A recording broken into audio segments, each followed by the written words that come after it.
여러분, 성경에는 중요한 산이 3개가 나옵니다.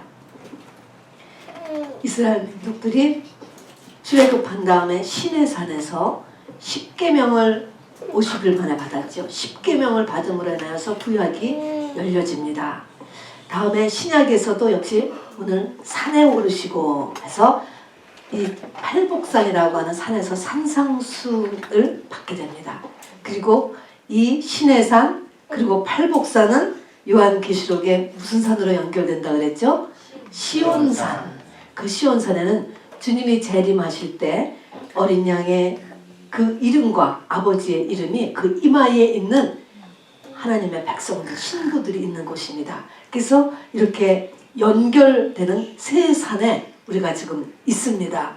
그리고 첫 번째도 복이 있고, 두 번째 신약에도 복이 있고, 그리고 마지막 복은 시온산에서 재림 예수를 맞이하는 것이 최고의 복입니다.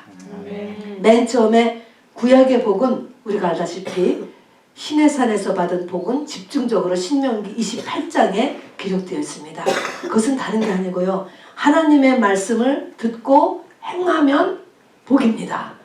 듣고 행하지 않으면 저주라고 하는 이름으로 나와 있습니다. 그래서 거기에 보면은 7가지의 복이 나옵니다. 우리가 세상에서 다 아는, 또 우리가 추구하는 그런 복들입니다.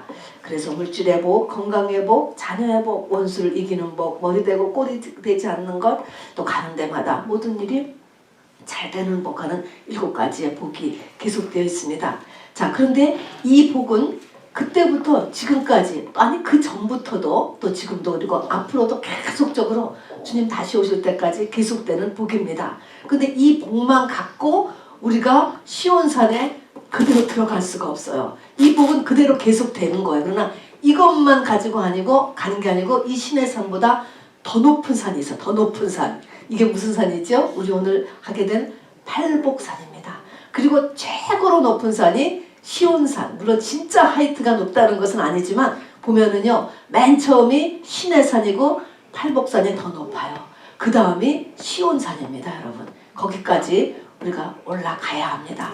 거기까지 못 올라가는 사람을 평지라 그랬습니다. 여러분, 성경에서 평지에서 이루어졌다라고 하는 것은 아직 이제 이 축복에 못 오르는 영적인 상태를 이렇게 나타냅니다. 그래서 우리는 산에 오르는 사람들이 꼭 되어야지만 합니다.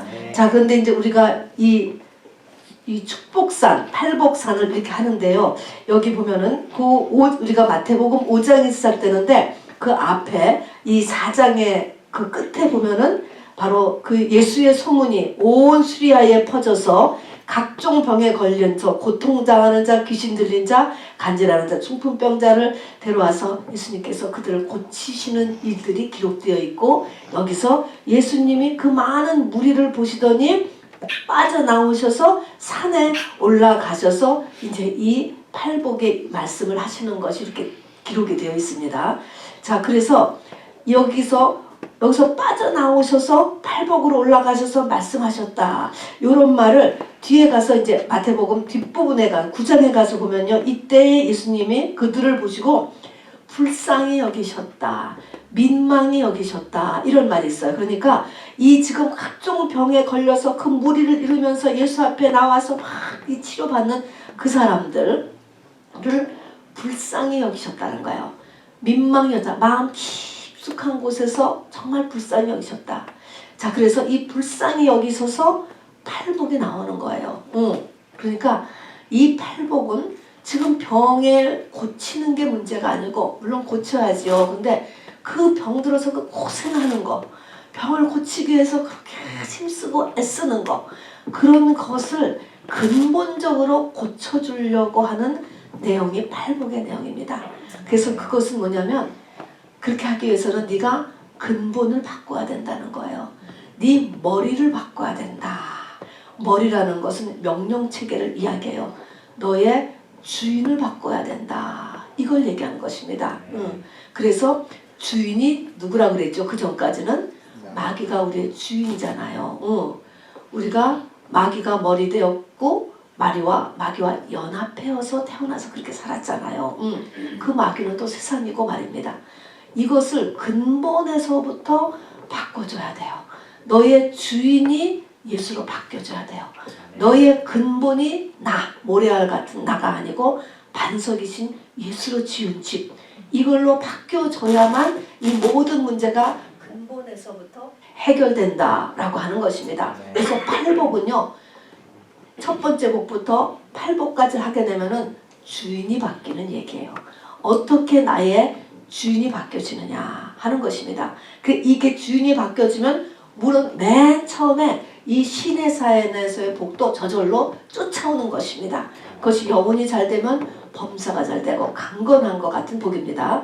자, 그런데 우리가 이제 이 팔복을 하다 보면은요, 우리가 앞에 구약의 신의 사연에서의 복은 한 번 하면은 우리가 전부 다 아멘, 물질의 축복이 있을지어다, 그러면 전부 다 우리가 아멘 그러잖아요. 아멘처럼 나오잖아. 근데 이 팔복을 하면요, 아멘을 보통 안 하게 돼요. 안 하게 되는데 여기서도 똑같이 여러분 아멘을 해야 돼요. 이게 더 큰 복이거든요. 이것이 첫 번째 구약의 복을 다 포함하는 복이 된다니까요. 그리고 이것이 팔복까지 가면은 그게 이제 시온산으로 넘어가는 복이에요. 그렇기 때문에 여기서 심령이 가난한 자는 복이 있나니 그러면 우리도 그렇게 되기 위해서 아멘, 그리고 애통하는 자도 아멘으로 우리가 받을 수 있으셔야만 됩니다. 자, 그래서 이것을 내용을 전체적인 것을 모르니까 이것이 왜 복일까 이렇게 생각을 한다고요. 근데 이것이 신약의 가장 중요한 복이고요. 또 신구약 전체를 합한 복이에요, 여러분. 자, 그래서 이제 이것을 보면은 우리가 첫 번째 심령이 가난한 자다라는 것을 하고 두 번째까지는 우리 지난 시간에 했습니다. 그래서 심령이 가난하다. 가난한 것은 없는 거라 그랬잖아요. 내 심령이 없다. 이런 말에서는 앞에 전제 조건이 있어요. 하나님의 빛이 비춰짐으로 인하여서요. 하나님의 빛이 비춰지고 그 빛이 나에게 점점 이렇게 차짐으로 인하여서 내가 지금까지 열심히 전력을 다해서 전심을 다해서 내 평생을 달려서 만들어 놓은 것이 무화과 나뭇잎이었구나. 아무것도 아니었구나. 없는 거였구나. 그게 가난하다는 것입니다. 이것을 발견하는 것이 신약의 복의 첫 번째요. 이것이 우리가 시온산에 들어가는 첫 번째요. 이것이 천지창조가 재창조가 시작되는 첫 번째 것입니다. 빛이 있으라. 여기서부터 우리 창세기 1장 시작하는 거하고 똑같습니다. 그래서 심령이 가난한 자의 복은 바로 이렇게 내가 갖고 있는 것이 하나님의 눈으로 봤을 때 아무것도 아니다. 아무것도 없는 것이다. 없는 것 같다. 없는 것이다 라고 이렇게 보는 것이죠.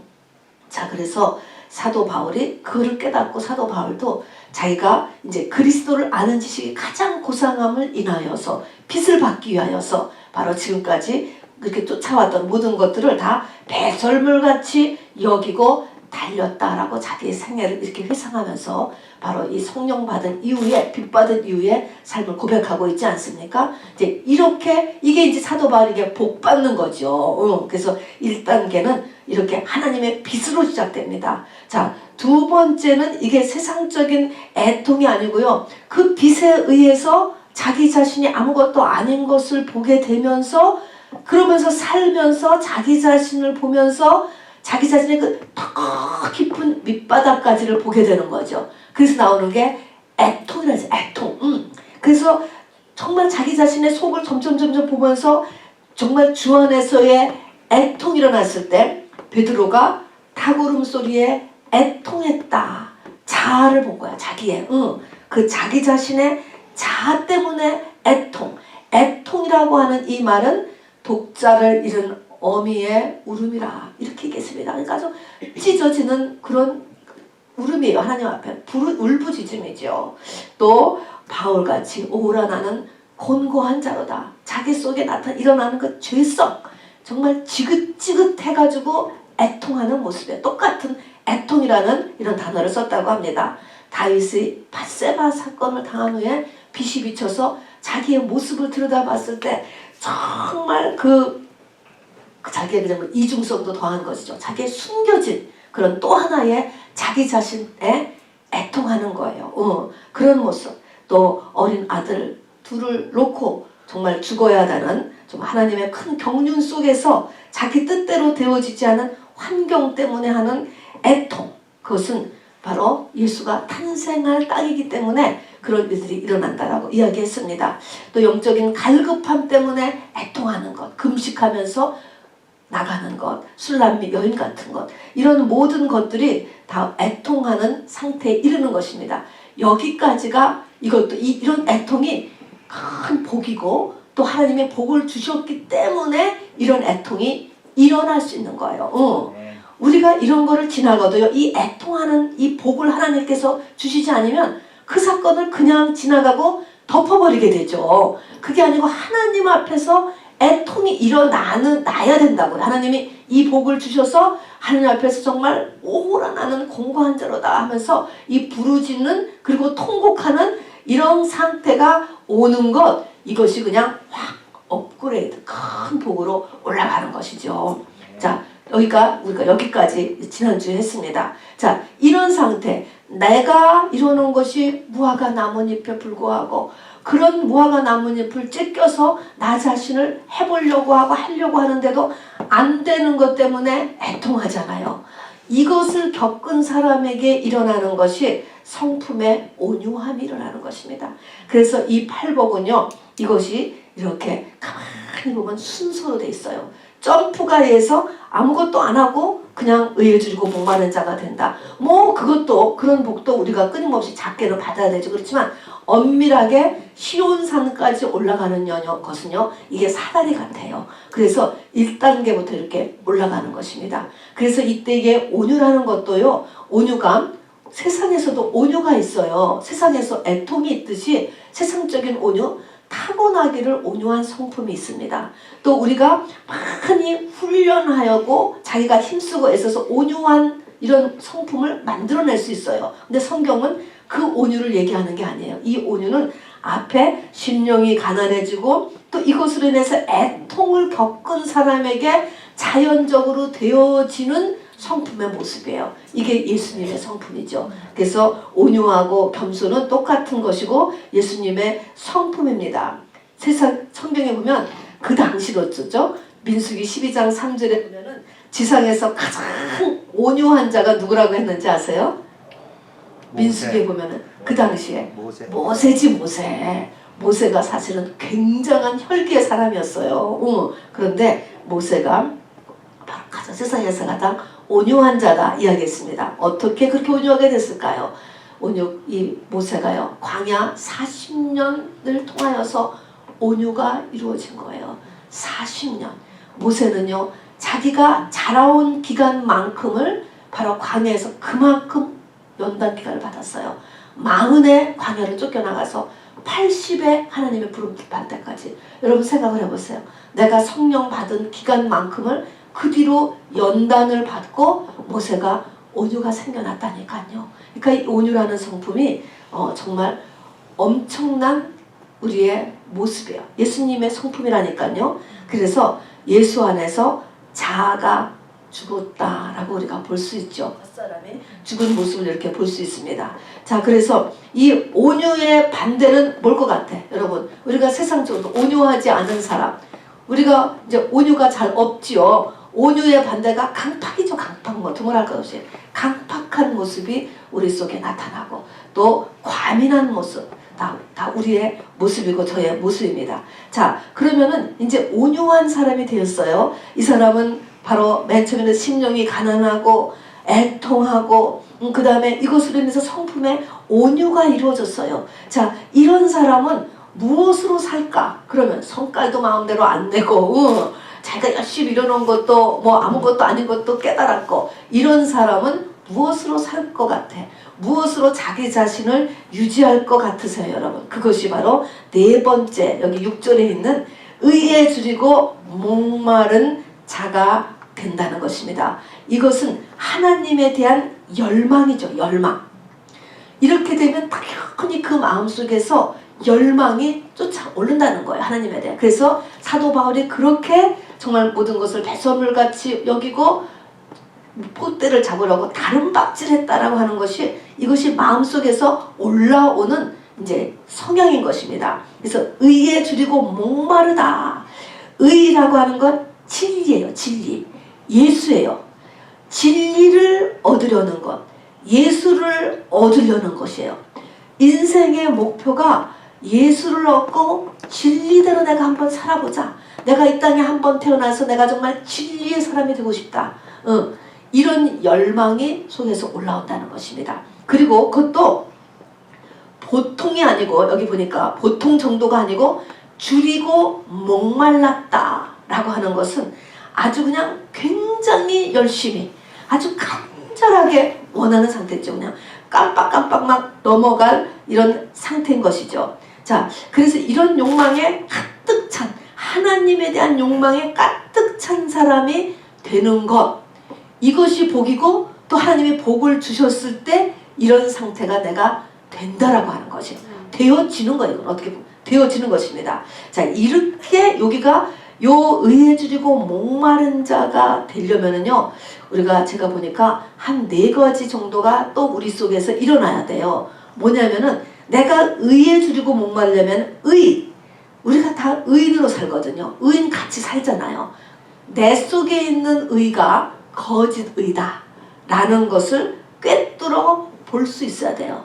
왜냐하면 우리가 다 이 칭의의 의를 가지고 있지 않습니까? 그런데 그 칭의로 하는 의가 아니거든요. 여기에서는 의는요, 정말 주님과 연합하는 의거든요. 이걸 하려면 칭의로서 내가 받아들인 그 의로 인해서 이것이 거짓 의가 될 수가 있거든요. 그래서 그 거짓 의를 정확하게 꿰뚫어 볼 수 있어야 되고요. 그 다음에 하나님의 말씀, 어떻게 내가 의에 줄이고 목말라서 의라는 진리라는 것을 얻을 수 있는가, 그 과정은 뭐냐면 하나님의 말씀에 대한 사모함이에요. 그리고 이 말씀에 어떻게 사모하고 어떻게 내가 이것을 얻을까, 깨달을까, 어떻게 이것을 행할까, 이것에 대해서 열심을 냅니다.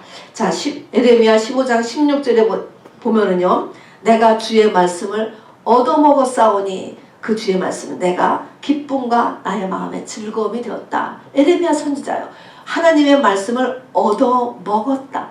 진짜 먹은 것 같이 생각을 해. 먹은 거, 그냥 한 귀도 한 귀를 흘리는 것이 아니고, 배고픈 사람이 음식을 딱 먹으면 배가 안 고프잖아요. 그런 것처럼 하나님의 말씀을 얻어먹었다. 시편 119편 131편에 보면은요, 이 저자가 내가 주의 말씀을 사모함으로 입을 열고 벌떡였나이다. 얼마나 하나님의 말씀을 사모했던지 그런 것입니다. 자, 그래서 이게 하나님의 말씀을 사모하고 또 거의 죽을 지경이 될 만큼 줄이고 목마른 자, 이제 요렇게 하고, 또 이런 사람은요, 항상 자기에게 영적으로 유익하지 않거나 이건 좀 시간 낭비다 하는 것은, 그리고 내 영에 별로 내 영적 성장에 도움이 되지 않는다라면 단호히 거절하는 용기를 대부분 가지게 돼요. 그런 힘과 판단력을 하게 돼요, 대부분. 그래서 이 의에 줄이고 목마른 자는 참 놀라운 이 경지인 것 같아요. 그때의 이 의는요, 예루살렘 성이 명랑할 때 예루살렘 시로 돌아다니면서 한 명의 의인이 있으면 내가 이 성을 살리라 라고 하나님이 말씀하실 때 그 의인이에요. 이스라엘 사람, 예루살렘 사람들은 다 성전에 나갔어요. 그런 의인이 아니고 정말 하나님이 된 그 의인, 그 한 사람, 의인 10명을 여기에 해당하는 것입니다. 자, 그래서 이런 사람이 되고 나면은요, 여기 목마른 자의 의에 줄이고 목마른 자가 이제 이것이 이런 복을 받았고, 또 내가 그걸 복을 받아서 내가 의에 줄이지 않고 목마른 자가 되지 않았으면 그거에 대한 보상이 여기 보니까 그들이 배부를 것이요, 삶이 만족하게 된다는 것입니다. 환경에 상관없이 만족하는 삶을 살 수 있는 것, 이렇게 만족하는 사람이 이렇게 되는 사람이에요.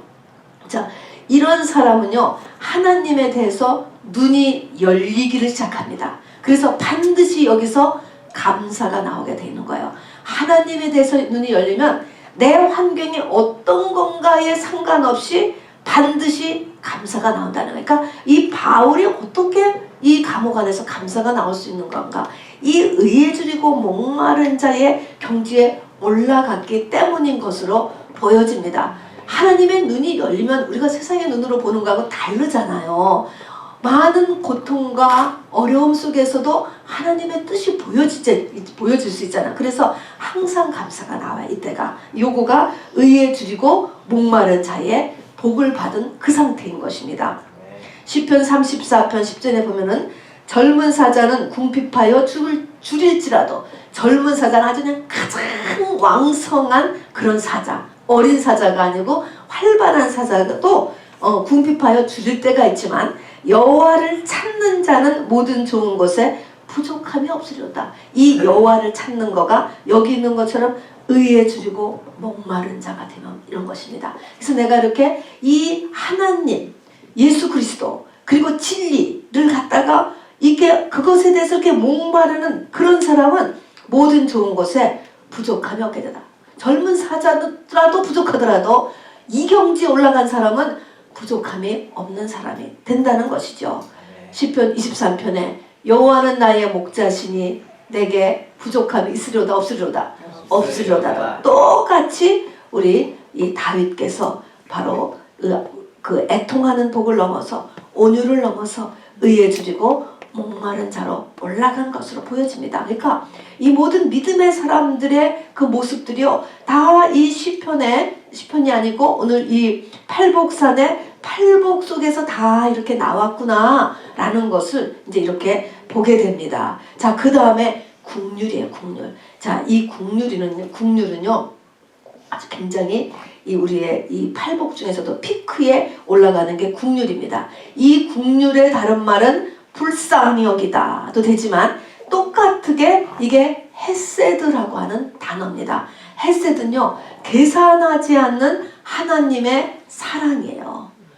따지지 않고 그러니까 우리가 기도할 때요, 하나님 국률을 원합니다. 우리를 불쌍히 여겨 주시옵소서. 우리 그런 기도 하잖아요.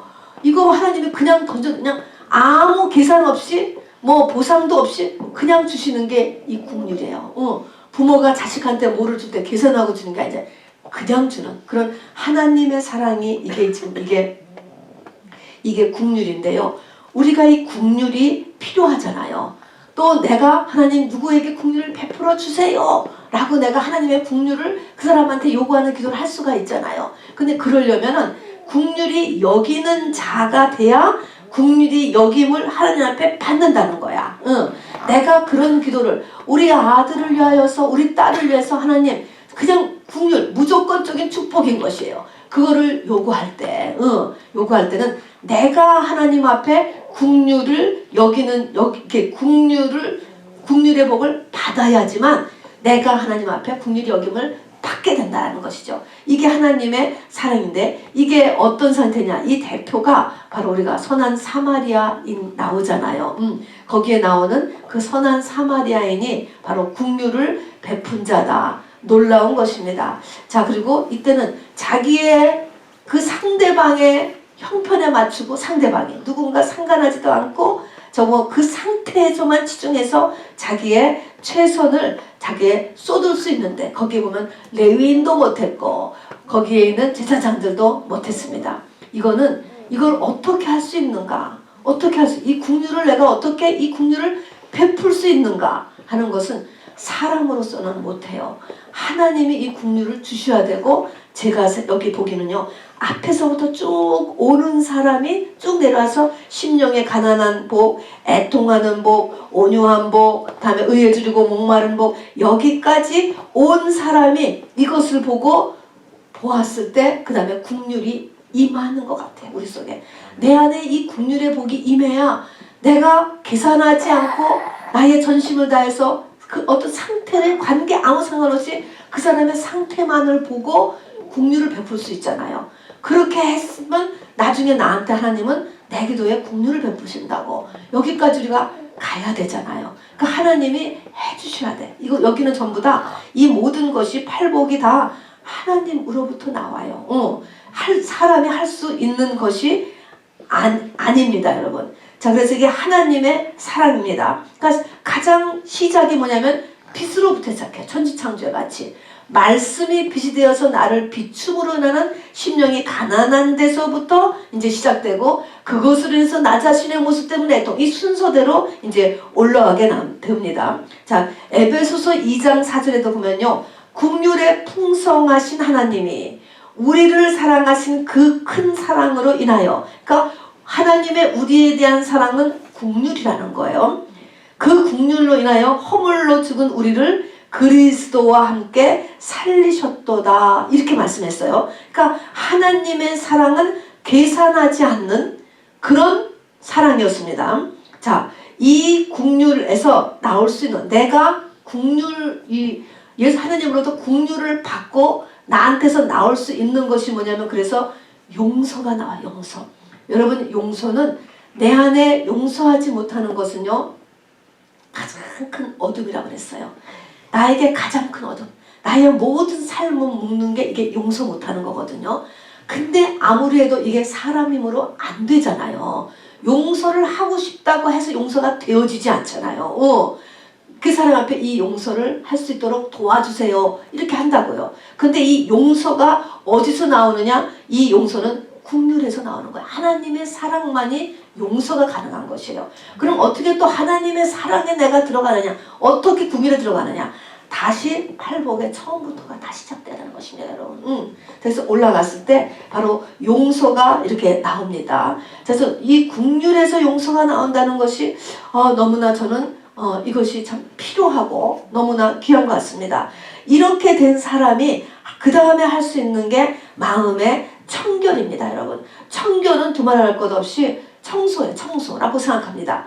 청결의 반대는 더러움인 거죠. 이 청소는요, 두 가지를 청소하는 것이에요. 두 마음을 청소하는 것입니다. 그러면 무슨 두 마음이냐? 사람한테는 어떤 두 마음이 있을까? 우리가 첫 번째는 두 마음. 우리가 지금 예수님을 믿기 때문에 여기 나왔잖아요. 그러면 하나님 잘 믿고 싶잖아요. 근데 우리에게는 하나님만 잘 믿고 싶고 하나님이 최고라는 것은 알고 있지만, 우리가 다 우상이 다 올라가 있잖아요. 실질적으로 이 우상 정리가 안 되는 거예요. 여기 이렇게 이것이 되는 게 청결한 상태, 마음이 청결하는 이 상태에 올라가야 실제 우상이 정리가 되는 거예요. 그러니까 양다리 신앙이 정리될 수 있는 것, 요것이 두 마음이 한 마음이 된다, 그런 것이고요.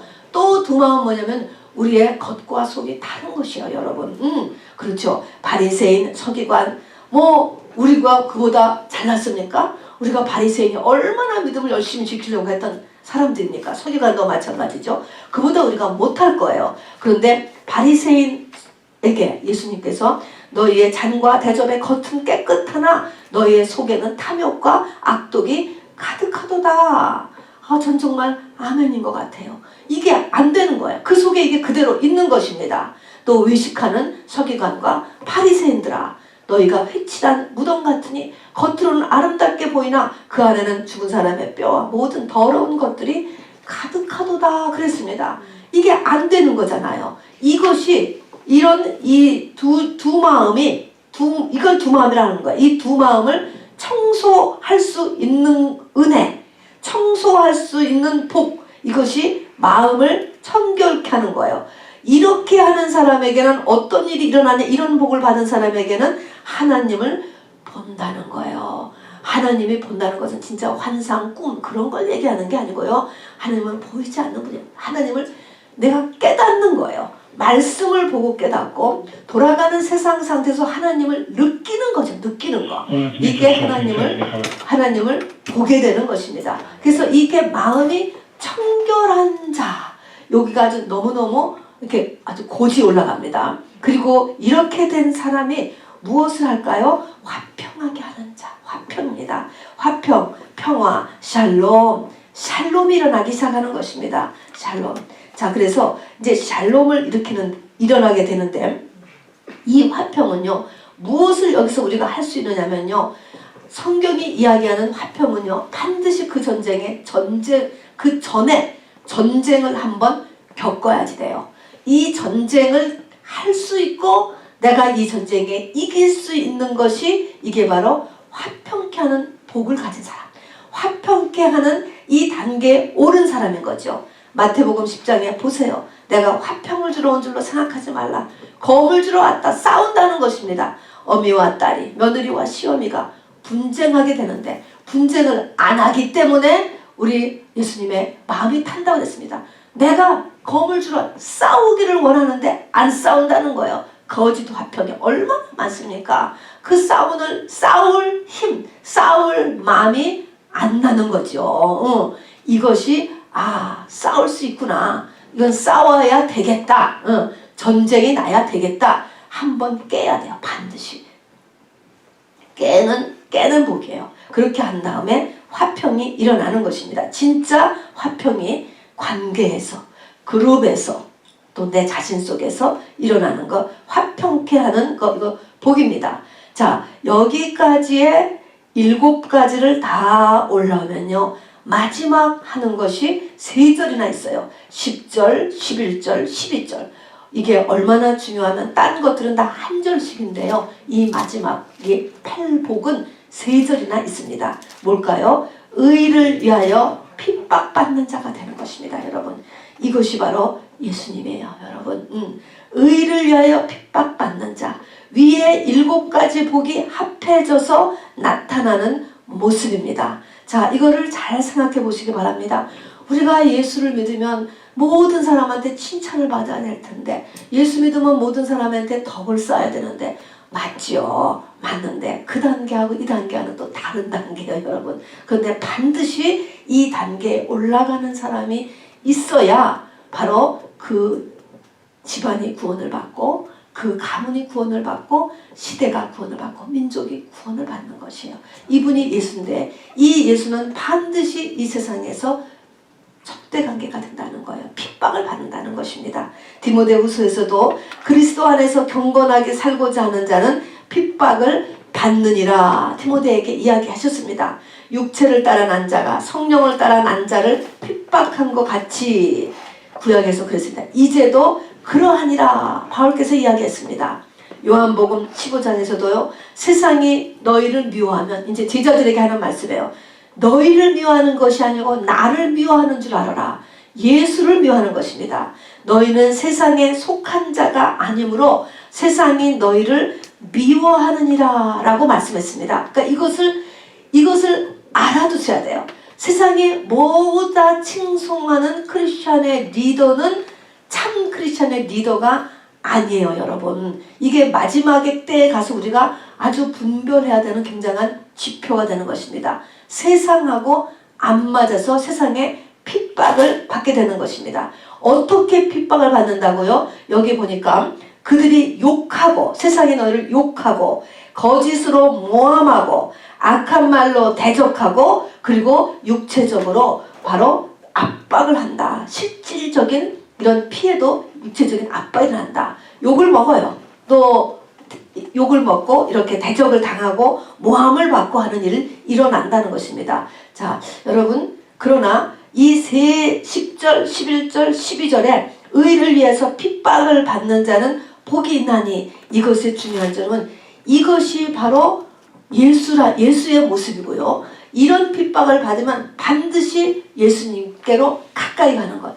예수님이 함께 하시는 복이 바로 이 복이에요. 그래서 이것으로 인해서 순교하는 자들이 순교를 그냥 성령에 의해서 하시게 된다고 합니다. 저도 그거를 모르지요. 근데 그렇게 해서 순교를 하게 된대요. 그러니까 순교가 우리 같으면 무서워서 도망가지 않겠어요? 근데 이 성령이 강하게 붙잡아 줌으로 인하여서 바로 스테판도 똑같이 그냥 그대로 순교를 하게 되는 거. 그래서 주님이 가장 가깝게 붙잡아 주시는 단계가 되죠. 그리고 이것이 바로 천국의 가장 큰 상급이죠. 순교자의 석이 따로 있잖아요. 이 요한계시록에 보면요. 또 그리고 이 순교자의 이 피값은 그대로 강력한 이 땅에서의 이 죄사함의 역사와 이 사태를 바꾸는 놀라운 한 사람의 의인이 여기에 탄생하게 되는 것입니다. 그리고 이 히브리서 11장에 보면은 믿음의 선진들이 나와요. 그 믿음의 선진들이 다 바로 이 팔복을 경험하고 끝에 가서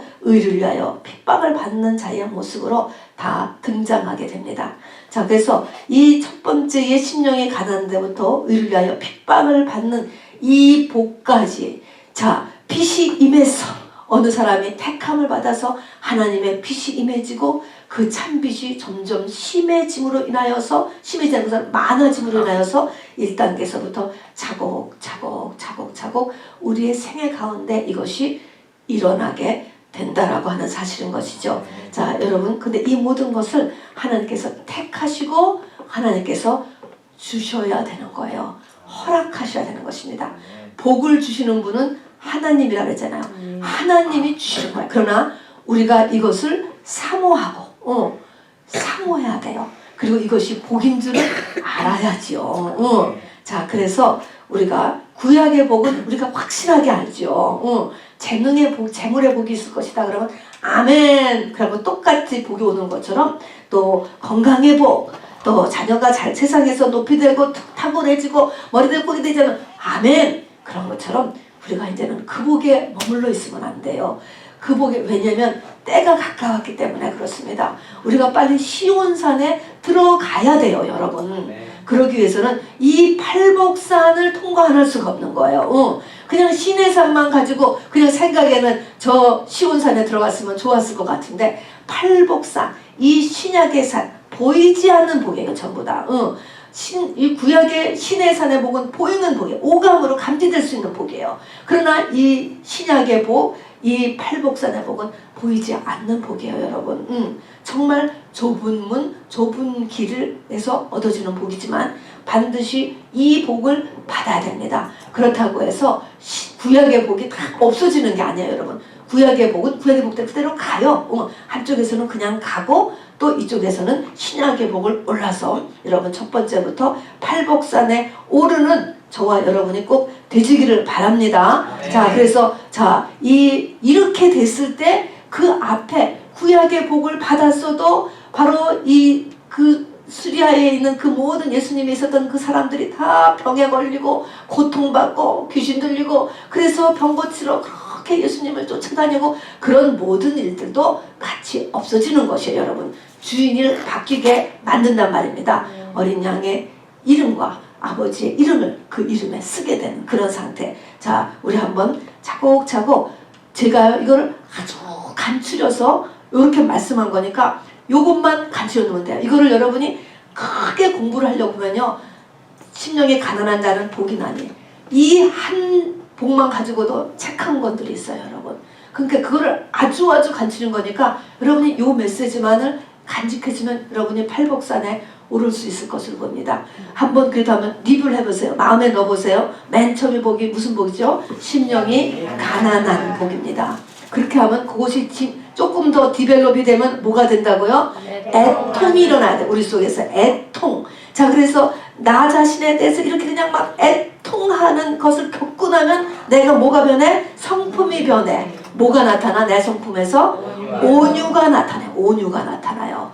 온유가 나타나면 이런 성품을 가진 사람이 이제는 세상 거 갖고서는 만족이 되겠습니까? 뭐가 되죠? 자연스럽게 뭐가 마음에서 올라옵니까? 의라는 게 의에 주죠. 의에 대한 사모함이 막 속에서 올라오는 거예요. 의에 주리고 목마른 이런 복을 하나님이 주셔서 그런 그 의의 사모함이 속에 일어나요. 그렇게 일어나면 그것이 찾아서 하나님의 성품이 되는 거예요. 국률이 나는 거예요. 헤세드예요. 하나님의 사랑. 여기서 용서라는 게 일어나요. 용서. 그렇게 하면 그 다음에 나의 이중성, 두 마음을 청소할 수가 있는 것입니다. 그 전에 우리가 나도 가식을 벗고 싶은데 가식이 안 벗어지는 거야. 우상 숭배 하고 싶지 않은데 어느새 또한 우상이 나의 일수리로 올라와 있는 거야. 이게 다 청결이 안 되는 거예요. 이게 청결이 돼요. 그렇게 하고 나서는 이제 싸움도 할 수 있어. 화평. 싸워서 싸울 수 있고 내가 미워서 싸우는 게 아니죠. 진리의 싸움이죠. 영의 싸움을 하는 거죠. 사람하고 싸우는 게 아니죠. 이게 지금 다 그들을 껴안게 사는 거죠. 그리고 그렇게 한 사람은 정말 마지막으로 의를 위하여서 핍박을 받는 자는 복이 있나니 천국이 그들의 것이며 나로 말미암아 너희를 욕하고 박해하고 거짓으로 너희를 거슬려 모든 악한 말을 할 때는 너희에게 복이 있나니 기뻐하고 즐거워하라. 하늘에서 너희의 상이 큼이라. 너희의 전에 있던 선지자들도 이같이 박해하였느니라. 그래서 믿음의 선진들의 증인이 쭉 있다는 것을 이야기하고 이런 일에 기뻐하고 즐거워할 수 있는 데까지 가는 이것을 향하여서 나아가는 2022년에 저와 여러분이 되기를 주님의 이름으로 축복합니다. 우리 이 시간에 하나님 찬양 힘차게 드리고 우리 같이 기도하겠습니다.